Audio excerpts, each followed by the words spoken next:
guys, good morning. Welcome to my YouTube channel, Trending Collection. At kung bago ka pa lang sa aking YouTube channel, huwag kalimutang mag-like, subscribe, and share. Pakihit na rin ang ating notification bell para updated po kayo sa aking mga bagong video na ina-upload. Salamat guys! Guys, i-share ko sa inyo yung ngayon paano pataasin ang ating watch hour. So, tiyaga-tiyaga lang talaga. Ako kasi, sinubukan ko siyang i-retrieve. Kasi sayang Meron akong 3,000 subscribers. So, ang needed lang talaga ni YouTube, 1,000 subscriber, 4,000k watch hour. So, ang need ko na lang i-retrieve yung aking watch hour. So, ang ating YouTube, kahit na example, sa loob kasi ng 365 days at hindi mo pa siya na-goal para ma-monetize, hindi siya mawawala guys. Example, nag-start ka ng August 26, huwag ka magbabase kung kailan ka gumawa ng YouTube channel. Magbabase ka doon sa gumawa ka ng video na iyong ipinost. So, example, gumawa ka ng video na yung pinost ng August 26, 2023. So, ngayong August 26, 2024, 1 year na siya. Sa loob ng 365 days, 1 year, dapat na-goal mo na yung 4K watch hour. So, para ma-monetize ka ni YouTube. Ngayon, example ako, hindi ko pa na-goal, no? Kasi, nag-focus kasi ko sa no copyright issue. So, lahat ng mga pinost kong video, wala guys siyang copyright. So, nagsisearch pa ako nun sa Chrome para sa mga music na aking ilalagay sa aking mga video ng walang copyrights. Ito guys, pagka nalaman ko lang guys na yung pala yung mga ganon, kahit na mayroon siyang permission ng mga nang gumawa ng mga songs na yon, hindi pala siya ina-accept ni YouTube. So, dyan pumasok ang reuse content. Actually, yung aking YouTube noon, within 2 months lang nag-goal ko na agad yung 1K subscriber at saka 4K watch hour. So, bakit hindi ako na-monetize? Doon lumabas yung reuse content. Ang reuse content pala, yun nga, katulad ng sinabi ko, kahit may permission ka nung gumawa noon, ayaw ni YouTube. So, gusto niya lahat original. So, ngayon, sinusubukan kong i-retrieve yung aking watch hour. So, guys, tingnan nyo itong aking nagawa. Ito yung day 1, day 2, day 3, day 4, day 5, day 6, day 7, day 8, day 9, day 10, day 11, day 12, day 13. So guys, dyan muna tayo sa day 13. So sa loob ng day 13 na yan, nakagain ako ng 700 plus na watch hour. So siguro estimated ko within 2 months, baka tiyaga-tiyaga lang talaga ako, mag-goal ko agad yung 4K watch hour. So, thanks God, kahit konti-konti lang, basta manood lang kayo ng aking video, dagdag din yun ng watch hour guys. May napanood nga ako nun talagang hindi siya humihinto kahit walang nanonood sa video niya. Post lang siya ng post hanggang isang araw, yun nga, meron siyang na-i-post na biglang nag-boom, trending talaga siya. So, ayun, nag-level up yung kanyang YouTube channel. At ngayon nakikita ko ang dami niya ng na-earnings.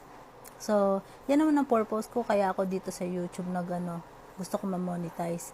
Kasi nakikita ko yung mga ibang vlogger, talagang nag-earnings sila ng dollar.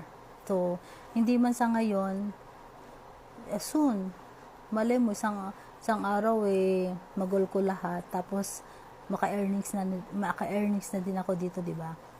Kaya tinatyaga-tyaga ko lang. Sabi nga, pag may tiyaga, may nilaga. So guys, kung katulad ko rin kayo na nagre-retrieve ng inyong YouTube channel, tiyaga-tiyaga lang tayo guys. Mag-goal din natin to sa bandang huli. At least, kahit pa paano gumagawa tayo ng action, di ba? Huwag na kayong makipag-watch to watch. Kasi yan, i-watch lang yung video mo kasi winatch mo yung video nila.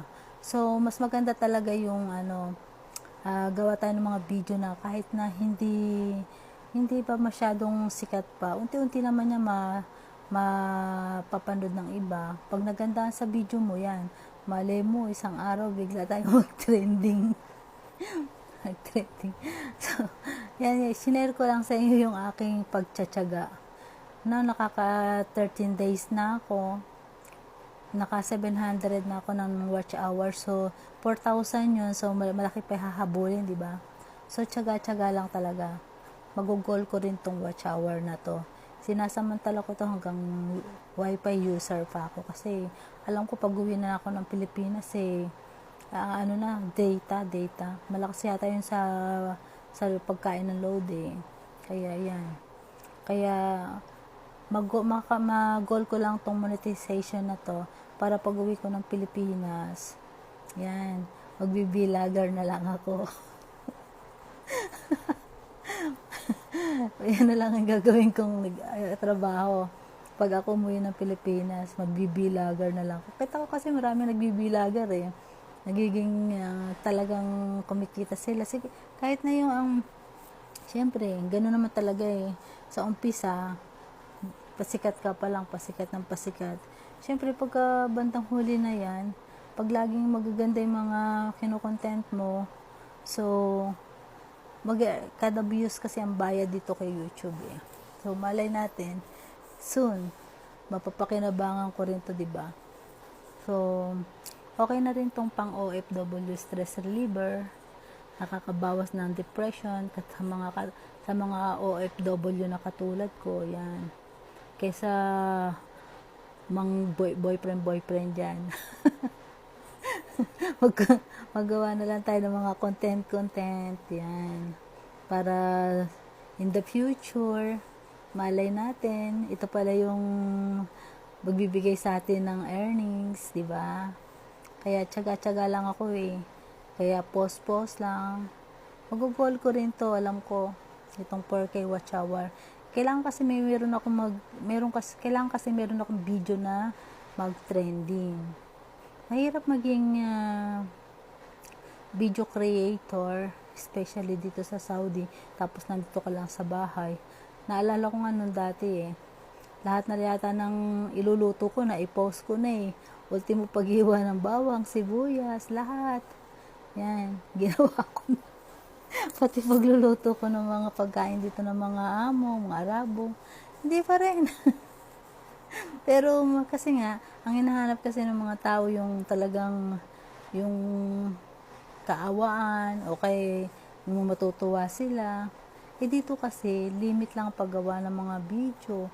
Kasi alam mo na, ingat din ako dito sa Saudi kasi marami ditong bawal.